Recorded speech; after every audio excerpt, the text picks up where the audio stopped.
Bismillah, alhamdulillah, wassalatu wassalamu ala rasulillah. Masih dina surat Yusuf ayat ke-30. A'udzu billahi minasyaitonir rajim. Bismillahirrahmanirrahim. Wa qala jeung nyararita saha anu heboh nyararita waktos arita niswatun sakabeh awewe nu aya di kota Mesir, timiti parawan janda nini mak ibu-ibu heboh eta kabeh awewe nyararios fi madinatin di jero eta kota Mesir. Naon heboh nu dicaroskeun viral nate waktu sarita jadi trending topik lamun ayeuna mah amroatu aya hiji istrina Azizin perdana menteri cenah. Aya istri perdana menteri turawidu ngarayu atawa kagemang mikahayang fataha kabujangna cenah, kapelayana mikahayang kabujangna atawa kapelayana annapsihi kudu ngalayanan ieu bujangna hi Nabi Yusuf tegasna ka Julaiha ka istrina perdana menteri. Qad sanyana sagofaha geus mendalam cenah eta maha awewe teh huban kana mika cintana ka pelayana atawa ka bujangna bener-bener eta mah cenah. Inna sanyana ari urang sararea ceuk awewe eta teh nu keur gararosip lana roha ningali kitu maha ka eta awewe fidolali mubin bener-bener aya dina kasasaran mubinin anu nyata padahal salakina ge kumaha ganteng cenah kitu fir teh nah make kagendam ku bujangna kitu viralna waktu sarita saterasna ka dieu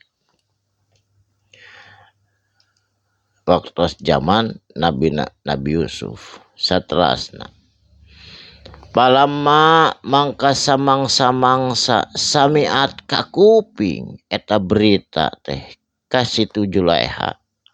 bimakrihina ku ocehan ku bulian ku cemoohan bingung situ Julaiha kumaha carana ieu geus heboh kieu padahal mah ditutupan sabuni-buni ge rahasia anger nyebar ka seluruh pelosok kota. Salajengna arsala tuluy diondang ilaihina sakabeh awewe nu aya di kota Mesir diondang wa atadna disadiakeun tempat lahunna pikeun ieu awewe makanan minuman diundang makan mutakaan dina kursi anu tos disadiakeun ngajajar bertelekan kursi-kursi. Wa atat jeung dipasihan tuangeun minuman sadayana bubuahan kul wahidin jeung dipaparinan minhuna ti eta para awewe sikinan nyaeta peso anu seukeut maksudna mah dipasihan apel dipasihan pir dipasihan samangka dipasihan oge peso kanggo ngeureutna anu seukeut kacida. Keur bercandariang keur raramean kitu para awewe biasa teu aneh waqalat jeung manggil atawa nyarios eta Siti Julaiha ka Nabi Yusuf anu keur aya di ruang payun akhruj kaluar anjeun Nabi Yusuf alaihinna tepungan ieu para awewe kabeh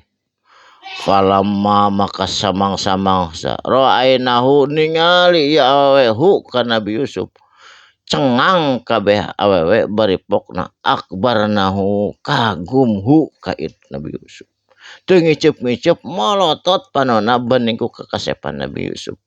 margi Nabi Yusuf mah saur dina sarahna eta teh satengah kakasepan dunya nu satengah deui jang urang balarea nu satengahna jang Nabi Yusuf sareng ibuna layan anu sakida geulisna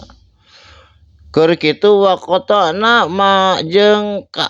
nareukteuk henteu kana buah neukteukna teh aidihina kana leungeunna eta awewe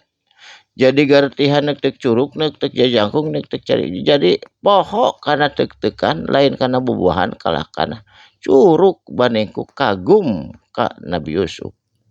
waqulna bari pokna ieu awewe Hasya lillahi maha sempurna cenah ieu mah sempurna luar biasa lillahi Allah menciptakan kajalma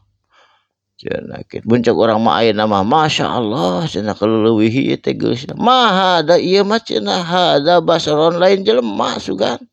in hada tetapina ieu mah jigana ilal malakul karim kajaba ieu mah jiga malaikat cenah karimun anu kacida mulyana kasepna qalat tah nyarios Siti Julaiha fadalikuna ku kitu pisan alladzina lam tunani fihi naon anu diobrolkeun ku anjeun pihi tentang Nabi Yusuf tah geuning kaciri cenah ayeuna mah maneh ge kagum lain urang mungkuh walaqad rawadtuhu sanyana rawadtuhu geus ngagoda kuring hu ka Nabi Yusuf an nafsihi kana dirina Nabi Yusuf ngan pasta somangan Nabi Yusuf mah tetep nyalindung ka Allah wa illam ya ajeng lamun henteu migawe Nabi Yusuf cenah henteu daek ngalayanan urang ma amarohu kana parentah ka Nabi Yusuf layus jananna tangtuna bakal disijin di penjara ieu Nabi Yusuf walayakunna jeung tangtuna ieu Nabi Yusuf minas sagirin kalebat jama-jama anu hina anu kecil cenah kitu lamun teu daek ngalayanan tapi da Nabi Yusuf moal kersaeun insyaallah patepang deui dina dinten enjing mudah-mudahan aya mangpaatna barakallahu li walakum sadaq